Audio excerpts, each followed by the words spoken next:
Good morning बच्चों। कैसे हो आप सब लोग? ठीक ही होंगे सब। वैसे आप सभी को भी कोरोना काल चल रहा है, बहुत सावधानी से रहना है। सामाजिक समारोह में भी यदि अति आवश्यक हो तो सावधानी पूर्वक ही जाना है। हम बीए फर्स्ट ईयर द्वितीय पेपर के अंतर्गत प्राचीन भारतीय सभ्यता एवं संस्कृति के बारे में अध्ययन कर रहे थे।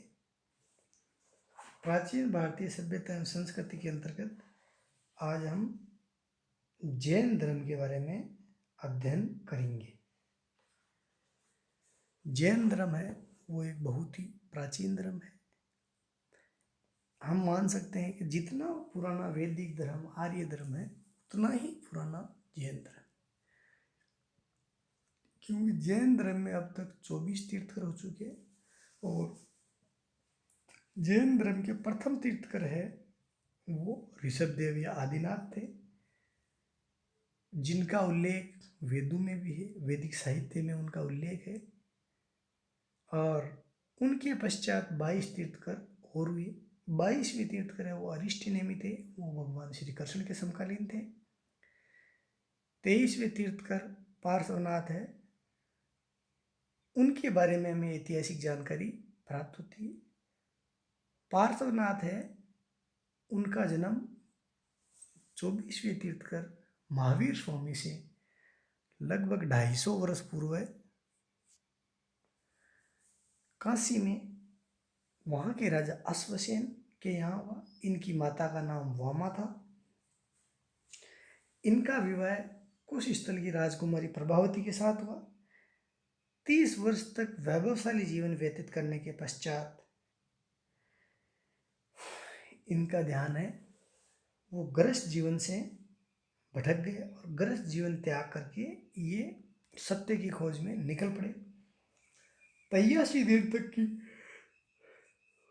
घोर तपस्या के पश्चात इनको दिव्य ज्ञान की प्राप्ति हुई और ज्ञान प्राप्ति के 70 वर्ष पश्चात तक इन्होंने जैन धर्म का प्रचार प्रसार किया और लगभग 100 वर्ष की आयु में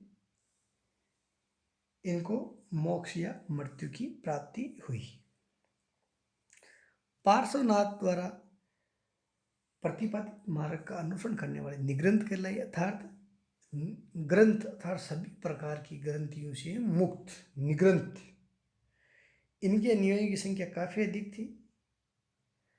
भगवान महावीर के माता पिता भी है, इनके द्वारा प्रतिपादित संप्रदाय के अनुयायी थे। इन्होंने अपने धर्म में 4 गणों या संघों की स्थापना की और उनके मुखिया है वो गणधर कहलाते थे। पार्श्वनाथ ने अपने अनुयायियों को 4 सिद्धांतों पे चलने की अनुमति दी या चलने को कहा। आप यदि जीवन में मोक्ष प्राप्त करना चाहते हैं तो इन 4 सिद्धांतों को अपनाइए। ये 4 सिद्धांत कौन से थे? अहिंसा, सत्य, अस्तेय और अपरिग्रह। पार्श्वनाथ ने ब्राह्मणों के बहुदेववाद एवं यज्ञवाद का भी विरोध किया। वे हिंसात्मक यज्ञों के घोर विरोधी थे।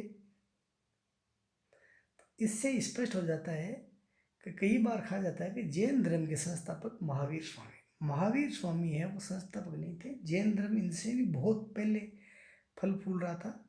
महावीर स्वामी जैन धर्म के 24वें तीर्थकर थे। अब हम जैन धर्म के 24वें तीर्थकर महावीर स्वामी और उनकी जीवनी के बारे में अध्ययन करेंगे।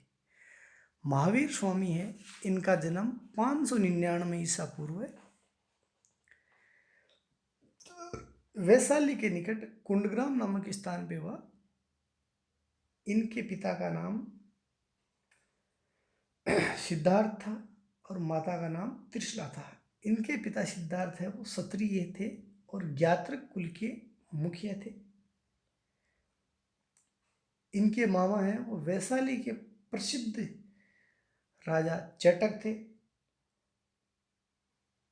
बचपन में महावीर स्वामी का नाम वर्धमान था। बचपन में ही ज्योतिषियों ने भविष्यवाणी की कि या तो ये बालक बड़ा होकर बहुत ही चक्रवर्ती सम्राट बनेगा और या ये बहुत बड़ा सन्यासी या भिक्षुक बनेगा। युवावस्था में इनको, बाल्यावस्था और युवावस्था में इनको क्षत्रियोचित गुणों की शिक्षा दी गई, अर्थात तलवारबाजी, घुड़सवारी, युद्ध कला इत्यादि की शिक्षा दी गई। युवावस्था में इनका विवाह यशोदा नामक एक सुंदर राजकन्या के साथ किया गया और उनसे उनको एक पुत्री की प्राप्ति हुई। उस पुत्री का विवाह जमाली नामक एक क्षत्रिय के साथ हुआ। भगवान की मृत्यु के, महावीर की मृत्यु के पश्चात जमाली ने भी एक अपना अलग संप्रदाय चलाया था। महावीर स्वामी ने अब एक घटना का वर्णन करते हैं कि जब ये 30 वर्ष के थे तो इनके पिता की मृत्यु हो गई। मृत्यु के पश्चात इनका ध्यान है वो गृहस्थी से भटक गया और गृहस्थी में मन नहीं लगा, अतः अपने बड़े भाई नंदीवर्धन से आज्ञा लेके ये सत्य की खोज में निकल पड़े। 1 वर्ष तक जंगल में इधर उधर विभिन्न सन्यासियों के साथ विचार विमर्श किया, सत्य प्राप्त करने की कोशिश की, लेकिन इनको सत्य या दिव्य ज्ञान की प्राप्ति नहीं हो सकी। 1 वर्ष पश्चात इनके वस्त्र भी जीर्ण शीर्ण होकर गिर गए और उसके पश्चात इन्होंने 12 वर्ष तक घोर तपस्या की। उस तपस्या में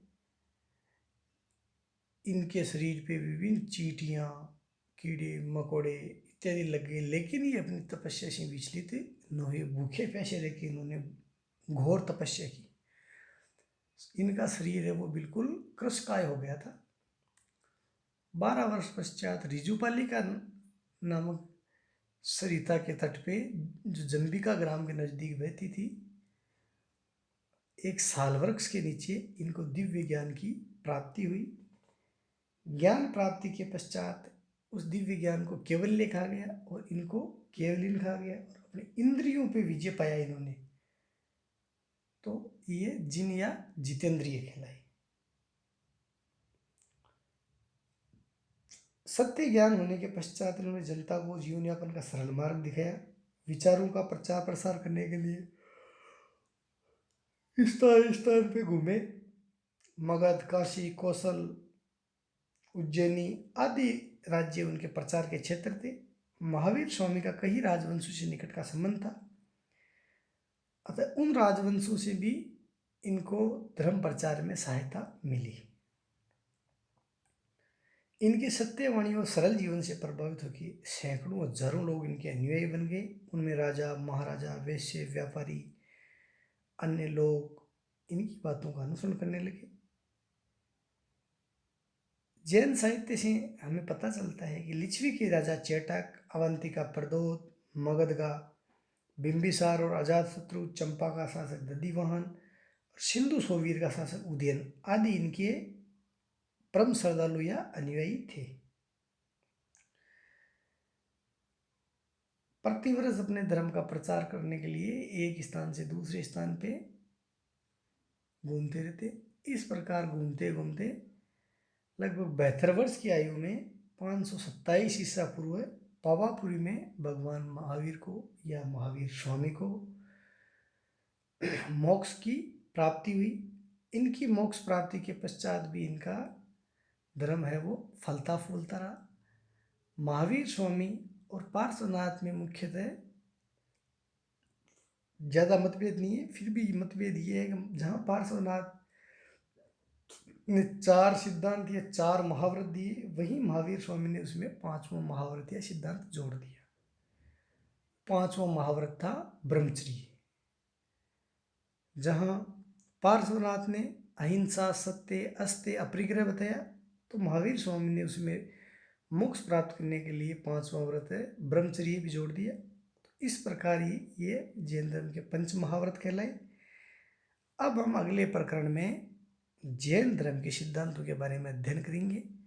आज हमारा प्रकरण इतना ही है। धन्यवाद बच्चों, थैंक्स।